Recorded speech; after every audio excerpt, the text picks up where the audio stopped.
tema que traigo el día de hoy, fíjense que por lo regular no soy mucho de sentarme y decir, voy a leer la Biblia para ver de qué voy a predicar, o voy a buscar un tema, o de qué voy a hablar, y que me ponga a estudiar la Biblia, o que yo ya determine un tema que yo diga, de esto voy a predicar, o de qué voy a predicar, sino que conforme van pasando los días, de repente me sale algo, lo apunto, después al siguiente día me sale otra cosa, lo apunto, y así lo voy apuntando y voy pensando en los versículos que quiero, que voy a poner, o que voy a ahora sí que enseñar. Y entonces Dios va desarrollando el tema que Él quiere que hable conforme va pasando los días. Pienso que esa es la manera en la que debemos de siempre, cuando te toque dar una palabra, no te enfoques tanto en algo que tú a tu entendimiento lo quieras hacer, sino que a lo que Dios quiera darte, ¿verdad? Obviamente pues estás en oración, obviamente estás en la lectura de la Biblia todos los días, pero no la lees o no oras para que Dios te dé algo, sino que tú lees y oras para que Dios te ministre a ti y después tú puedas ministrar a los demás.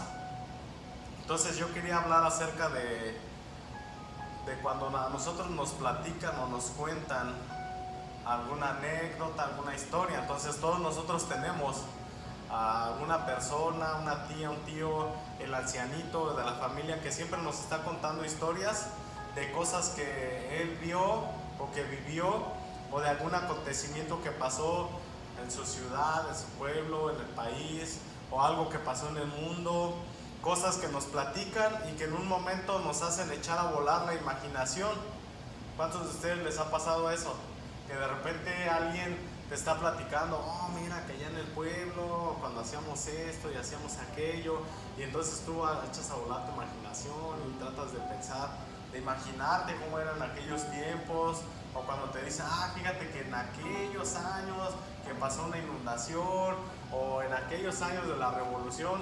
Yo que soy de descendientes de Guanajuato, entonces todos ellos nos cuentan cuando la revolución, y pasaban por ahí los revolucionarios, y pasaba el ejército, y hay muchas historias de gente que escondía armas, y gente que ha encontrado armas y dinero escondidas entre cercas o en agujeros. O sea, ese lugar es un lugar que hay muchas historias que se pueden contar.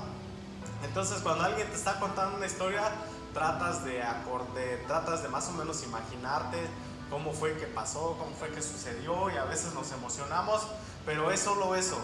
O sea, es solo una emoción que te da momentánea. O sea, es algo que no vivimos, es algo que solamente nosotros estamos escuchando, como cuando vamos a la escuela y todo lo que nos enseñan de historia y todo eso. Es solamente algo que nosotros estamos escuchando, pero nosotros no lo vivimos, no sabemos si verdaderamente eso pasó, o no sabemos cómo era en aquellos tiempos. Solamente decimos, me imagino que sufrían, o me imagino que esto, me imagino que aquello. Entonces, así en el pueblo de Israel tienen muchos memoriales que los hacen recordar las promesas de las cosas que Dios hizo en ellos.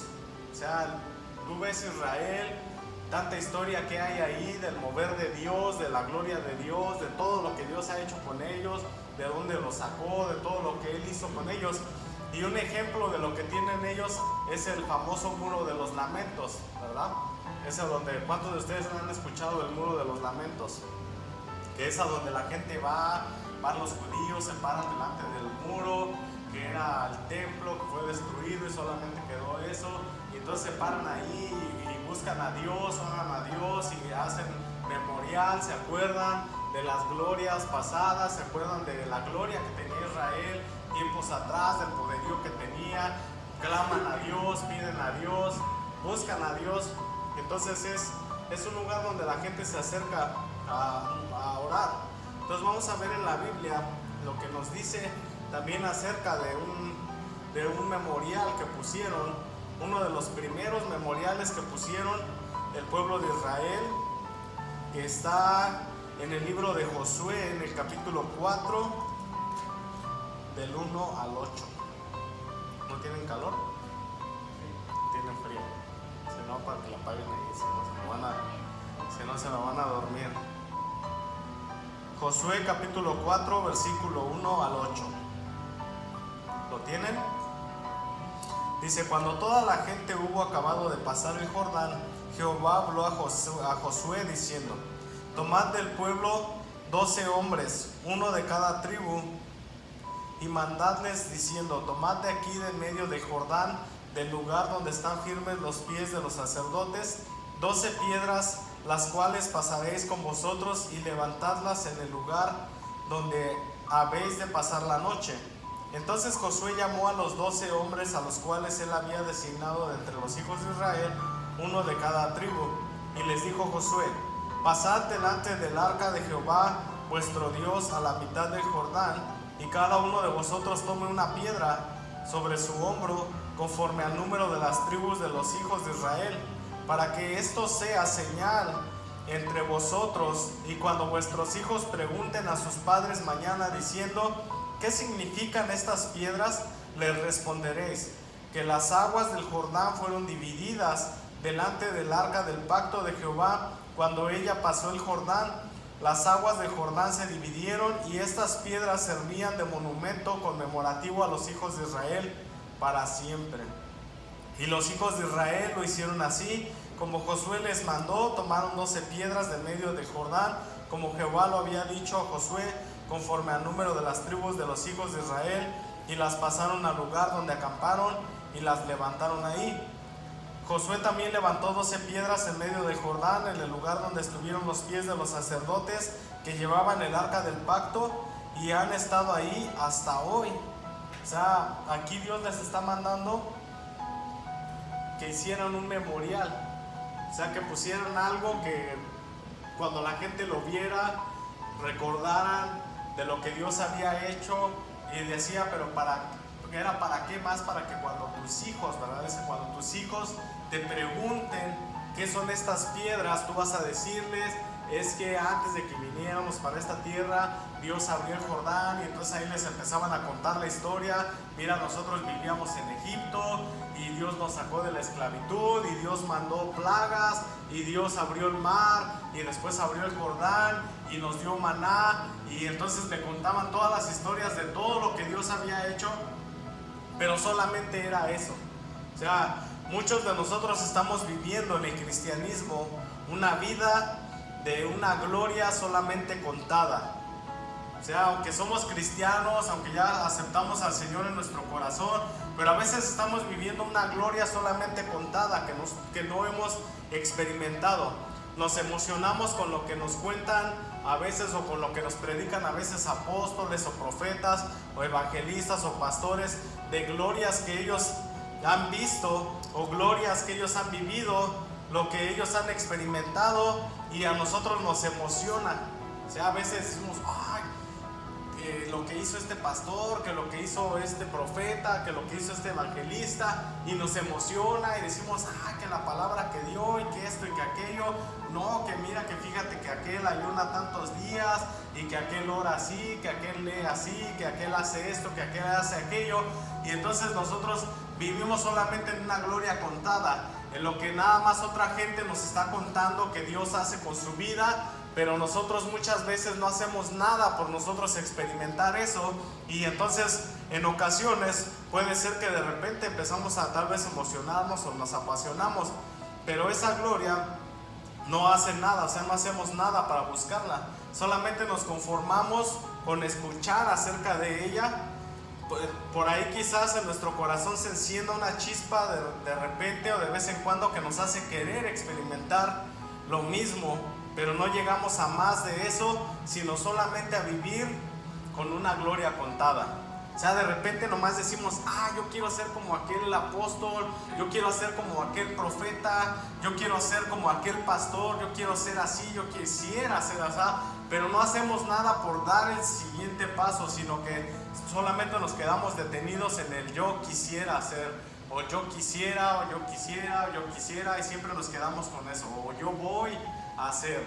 Nos quedamos nada más haciéndonos una promesa a nosotros mismos que nunca la cumplimos, que nunca vamos más allá, que simplemente decimos: quiero ser lleno de la presencia de Dios, mañana voy a empezar a orar mañana voy a empezar a leer, mañana voy a empezar a ayunar, y se llega el día de mañana y ni leemos, y ni oramos, y ni ayunamos, y decimos, no, mañana ahora sí lo vuelvo a hacer, y entonces nos volvemos en los hombres y mujeres del mañana, ¿verdad? Porque nada más estamos que mañana, y que mañana, y que mañana, y ese mañana no llega, ¿verdad? Deberíamos de especificar, ¿verdad? Mejor ponerle una fecha, decir en el año 2052 voy a empezar a orar, a ayunar, voy a empezar a leer mi Biblia. Entonces ahí en ese mañana que se llegue, entonces sí lo vamos a hacer. Pero siempre nada más nosotros mismos nos estamos haciendo promesas que no nos cumplimos a nosotros mismos, porque no es tanto que le digamos, Señor, sí, te prometo que la semana que viene voy a hacer esto, voy a hacer aquello, te prometo que el año que entra, imagínate cuántas promesas no hace la gente ahora que se viene, que va a terminar el año, ¿verdad? La primerita de todas las promesas que hacemos, voy a hacer dieta, ¿verdad? Todos, ahora sí, empezando el año, yo decía, empezando desde el 6 en adelante voy a hacer dieta, porque mientras que se acababa el menudo pozole que quedaba, ¿verdad?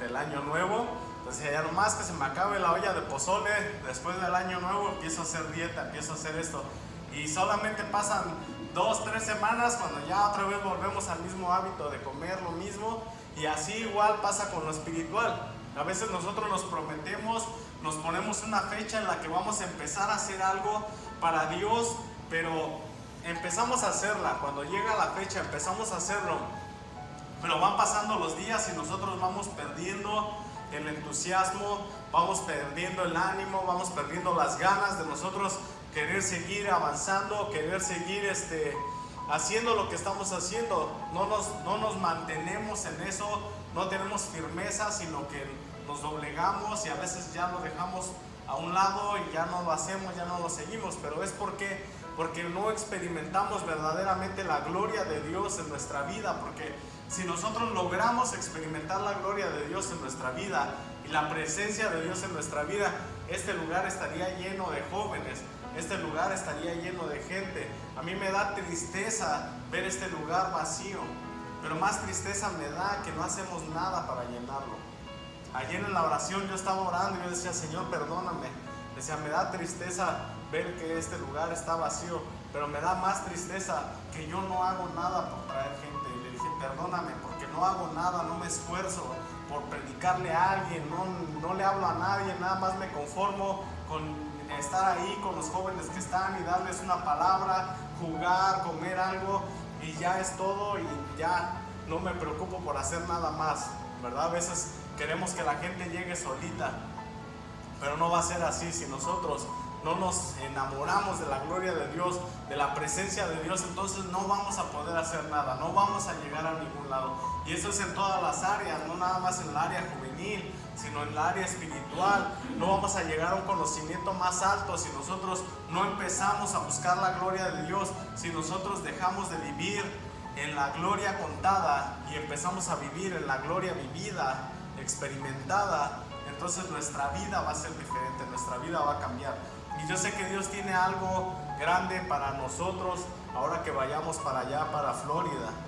Yo sé que Dios, por eso Dios quiere en esta noche depositar en nosotros algo que nosotros vamos a poder ministrar a otra gente, que nosotros vamos a poder impartir a otra gente de esto. Entonces vamos a ver en Jueces capítulo 6.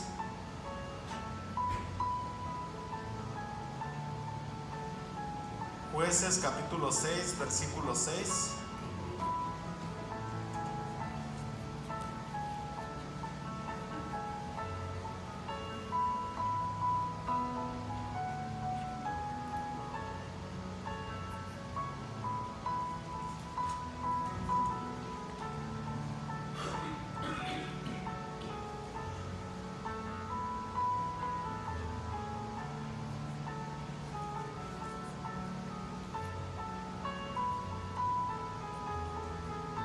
Si alguien puede leérmelo.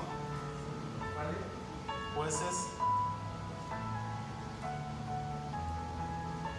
Jueces capítulo 6, versículo 6.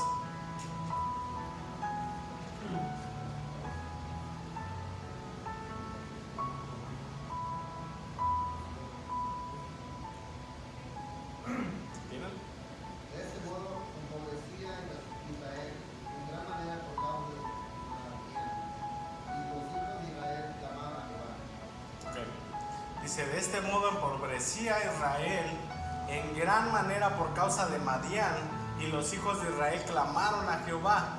O sea que en este tiempo, el tiempo de la historia de Gedeón, en este tiempo el pueblo de Israel había sido, en todo tiempo de los jueces, el pueblo de Israel era oprimido por otros pueblos, y entonces ellos clamaban y Dios levantaba un héroe que venía y los salvaba por un tiempo, pero después otra vez volvían a hacer lo malo. Si tú lees desde en el 6:1, dice, los hijos de Israel hicieron lo malo ante los ojos de Jehová, y Jehová los entregó en manos de Madián por 7 años.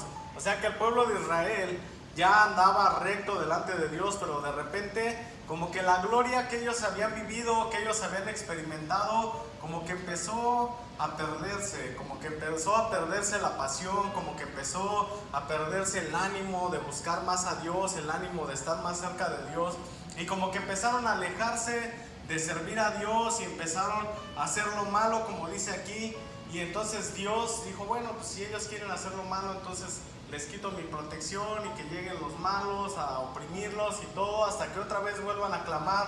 Y entonces dice que ellos volvieron a clamar otra vez a Jehová. Y cuando los hijos de Israel, dice en el 6:7, y cuando los hijos de Israel clamaron a Jehová a causa de los madianitas, Jehová envió a los hijos de Israel un varón profeta, el cual les dijo, así ha dicho Jehová, Dios de Israel, yo os hice salir de Egipto y os saqué de la casa de servidumbre, os libré de mano de los egipcios y de mano de todos los que os afligieron, a los cuales eché de delante de vosotros y os di su tierra, y os dije, yo soy Jehová vuestro Dios, no temáis a los dioses de los amorreos, en cuya tierra habitáis, pero no habéis obedecido a mi voz. Y vino el ángel de Jehová y se sentó debajo de la encina que está en Ofra, la cual era de Joás Ebieserita, y su hijo Gedeón estaba sacudiendo el trigo en el lagar para esconderlo de los madianitas. Y el ángel de Jehová se apareció y le dijo, Jehová está contigo, varón esforzado y valiente. Y Gedeón le respondió, Señor mío, si Jehová está con nosotros, ¿por qué nos ha sobrevenido todo esto? ¿Y dónde están todas sus maravillas que nuestros padres nos han contado, diciendo, no nos sacó Jehová de Egipto? Y ahora Jehová nos ha desamparado y nos ha entregado en mano de los madianitas. O sea, imagínate, aquí de repente le aparece el ángel y le dice, varón esforzado, y él le dice, ¿dónde está Jehová y sus maravillas que nuestros padres nos contaron, de lo que hizo, de lo que aquel? O sea, Gedeón era un muchacho que era esforzado y era valiente, porque ahí va y le dice esforzado y valiente, pero no creía tanto que Dios era un Dios real, como muchos de nosotros. A veces no tenemos a Dios como un Dios real, sino que nada más lo tenemos como una historia, como una fábula de algo que Dios puede hacer, o vemos como aquí en el altar se ministra a la gente, o el mover de Dios, pero nosotros no lo capturamos para nuestra vida, sino que solamente nosotros seguimos como Gedeón, sacudiendo el trigo, trabajando para él, siguiendo hacer lo que él estaba queriendo hacer o sabía hacer, y no nos esforzamos por hacer nada más, sino solamente hacer lo que nos toca hacer y ya es todo. Pero dice que viene el ángel, le habla y él le dice, pues, ¿dónde está el Dios y las maravillas de las que mis papás me contaban? O sea que él ya había escuchado acerca del poder de Dios y acerca de la gloria de Dios, pero él nunca había hecho nada por buscarlo, nunca había hecho nada él por decir, yo quiero vivir esa gloria que mis padres vivieron, o yo quiero ver esas maravillas, sino que él simplemente era un hombre conformista, como muchos de nosotros. Solamente estamos conformes con lo que tenemos en lo espiritual y no queremos buscar más allá, pero llega el momento en el que Dios viene, envía a su ángel y él nos confronta, y él habla con nosotros y él nos muestra su gloria. Entonces Gedeón era un chico que vivía esforzado ayudando a sus padres, que crecía, o sea, que creía en el Dios de sus padres, pero a la vez vivía en idolatría, porque más adelante la historia dice que él fue con los bueyes con los que araba la tierra, y dice que tiró la imagen que tenía su papá, y con eso hizo una fogata y mató hizo un holocausto y todo eso. Entonces ¿Qué quiere decir? Que si su papá tenía un ídolo ahí, una estatua, una figura a la que su papá adoraba, me imagino que toda su familia también le adoraba, porque pues ellos no conocían al Dios verdadero, nada más lo habían oído. Y si su papá le decía o le platicaba, dice que sus padres le contaban, ¿verdad? Si sus padres le decían, oh, Dios hacía maravillas y milagros y todo, pero iban y se le hincaban a un ídolo. Entonces me imagino que Gedeón decía, yo creo que este es el Dios del que me hablan, tal vez este ídolo es el Dios del que me hablan, que hacía las maravillas y todo. Pero cuando él llega al momento en el que se encuentra con ese Dios de las maravillas, de los milagros, de los prodigios que él hizo en el pasado y lo conoce, entonces él dice, esa estatua que estaba ahí, que mi papá tiene ahí, ese no es Dios, y va y la destruye y la rompe. Y empieza entonces a traer Dios una liberación al pueblo de Israel por medio de él. Entonces vivía en idolatría, adorando a la imagen que tenía su padre, pero él conocía todas las historias, al igual que el pueblo de Israel.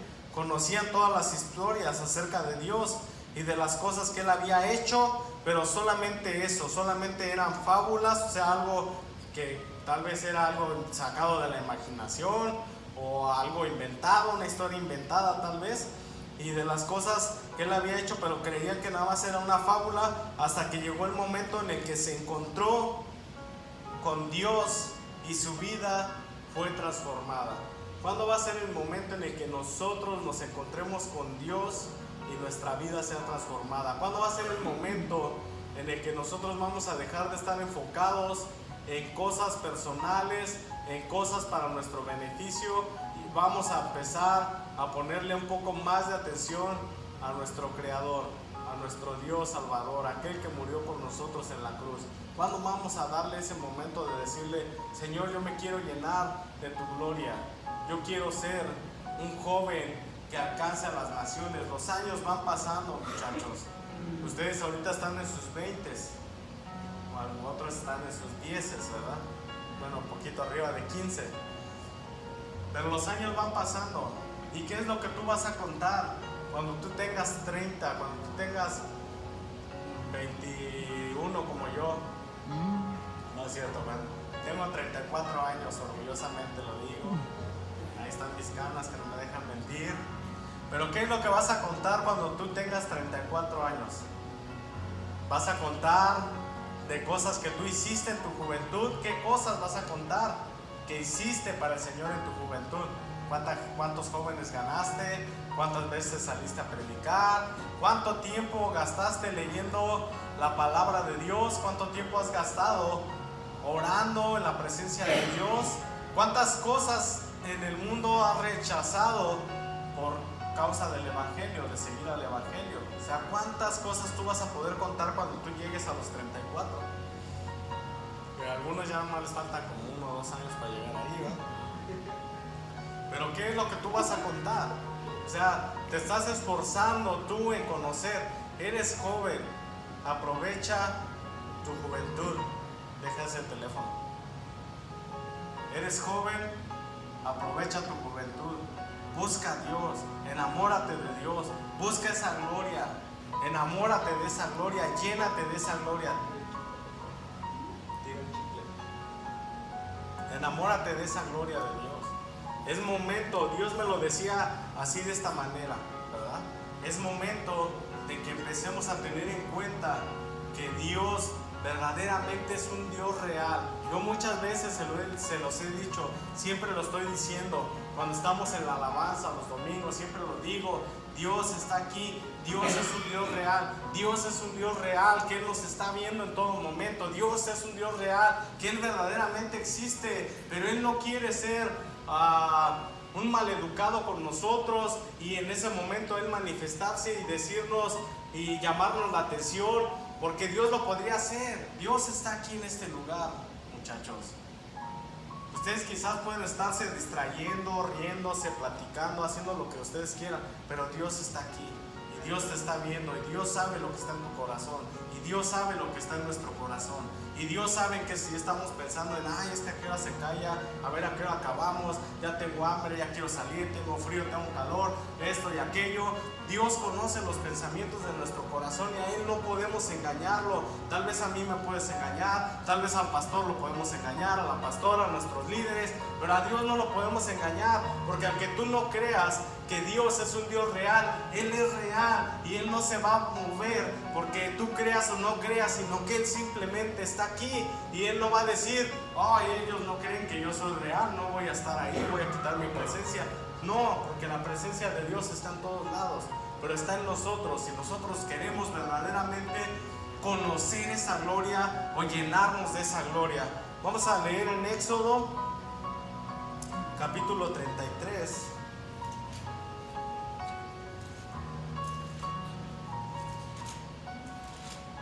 Éxodo capítulo 33, versículo 12.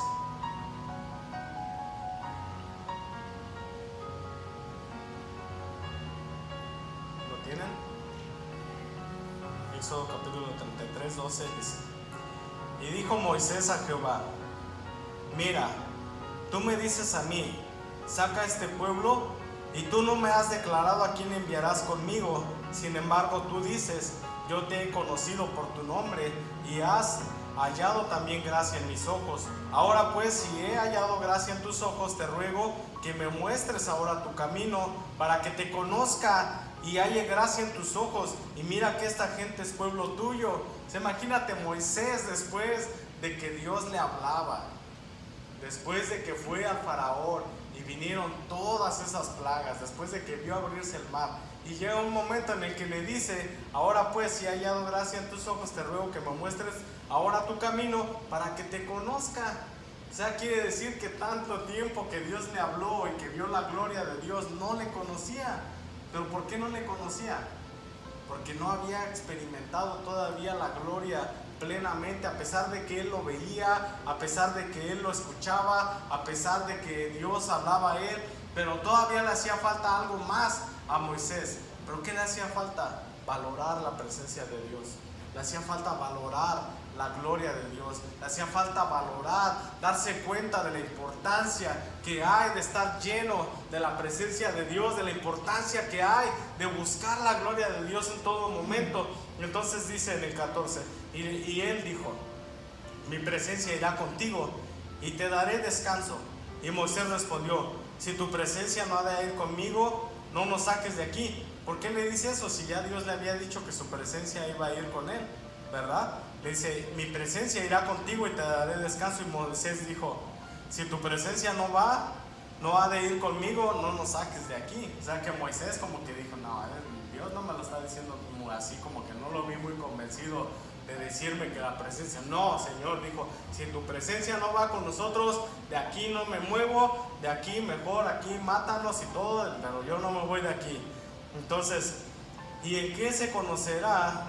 ¿En qué se conocerá aquí que he hallado gracia en tus ojos, yo y tu pueblo, sino que tú andes con nosotros y que yo y tu pueblo seamos apartados de todos los pueblos que están sobre la faz de la tierra? Y Jehová dijo a Moisés, también haré esto que has dicho, por cuanto has hallado gracia en mis ojos y te he conocido por tu nombre.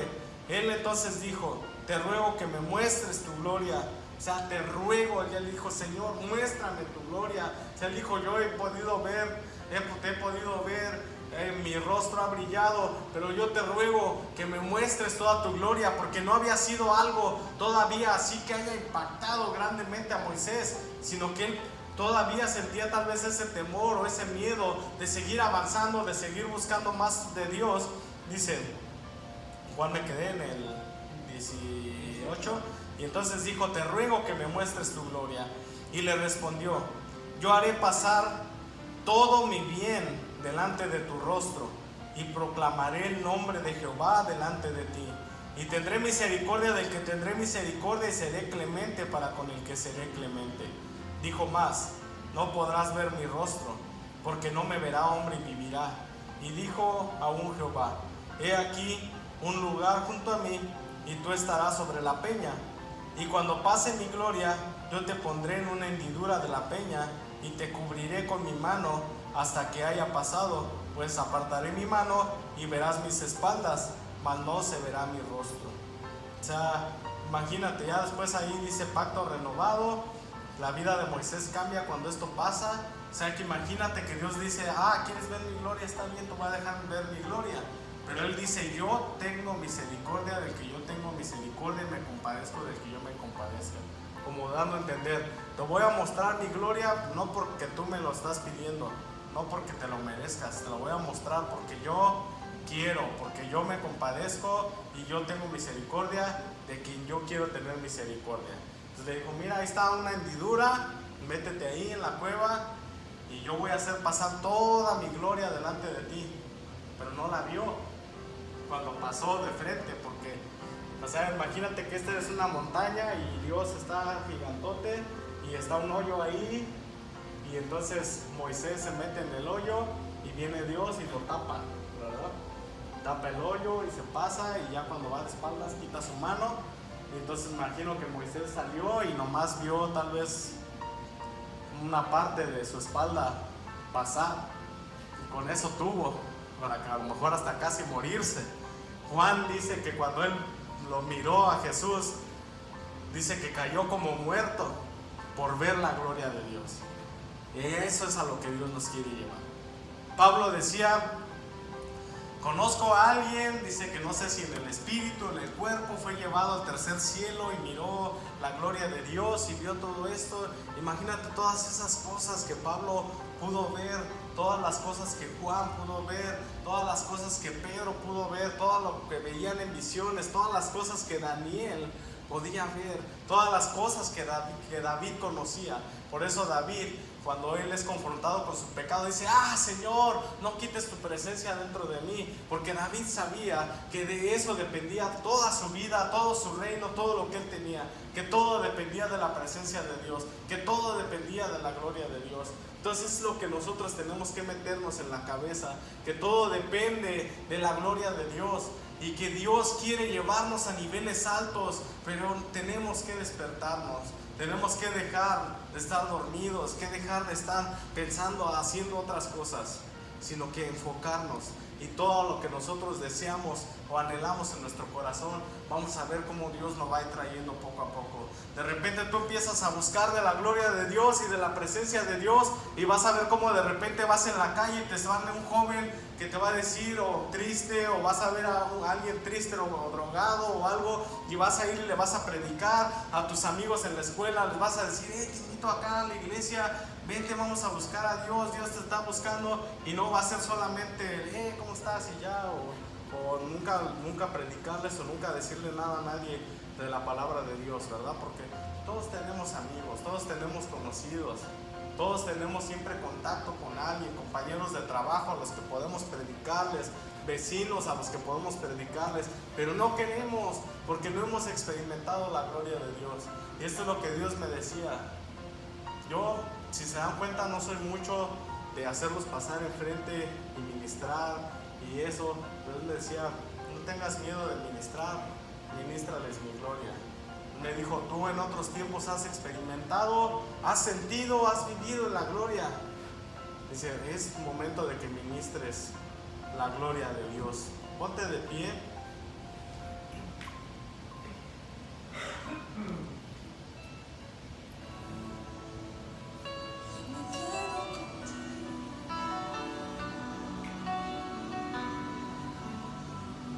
Ya puedes cortar.